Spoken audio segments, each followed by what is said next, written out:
यवतमाल जिले में संतोष सेवालाल महाराज की जयंती के लिए सांसद श्रीकांत शिंदे पहुंचे। वैसे उन्होंने अपनी इस यात्रा का कोई राजनीतिक मतलब होने की बात से इनकार किया।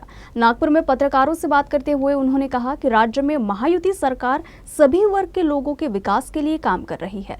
उन्होंने कहा कि इतिहास में पहली बार किसी सरकार ने मराठा समाज के लिए बड़ा फैसला लिया है।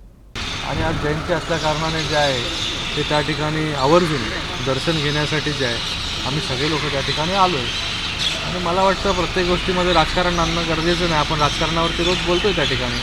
बघा, मराठा समाजासाठी मला वाटतं इतिहासामध्ये जितकं कुठल्या सरकारने केलं नसेल तितकं जे आहे हे आपल्या सरकारने केलं। माननीय मुख्यमंत्री एकनाथजी शिंदे साहेब असतील, दोन्ही उपमुख्यमंत्री महोदय असतील, त्या सगळ्यांनी मराठा समाजाला जे जे अपेक्षित होतं ते देण्याचं काम त्या ठिकाणी केलं। कुणबी दाखले मोठ्या प्रमाणामध्ये देण्याचं काम जे आहे ते त्या ठिकाणी सुरू आहे। त्याचबरोबर सगळे सोयरे त्याचं नोटिफिकेशन त्या ठिकाणी काढलं आपण। आता त्याच्यामध्ये जे आहे हे ऑब्जेक्शन्स आणि सजेशन्स जे आहे ते सरकारने मागवलेले आहेत। आज 15 तारीख मला वाटतं ती शेवटची तारीख आहे। त्याच्यानंतर त्याच्यावरती सरकार जे आहे ते विचार करेल, काय काय सजेशन्स आले, ऑब्जेक्शन्स आले, आणि त्याच्यानंतर जे काही टेक्निकल प्रोसिजरला जेवढा वेळ लागतो तेवढा लागणार आहे। त्याला आपण बायपास करू शकत नाही।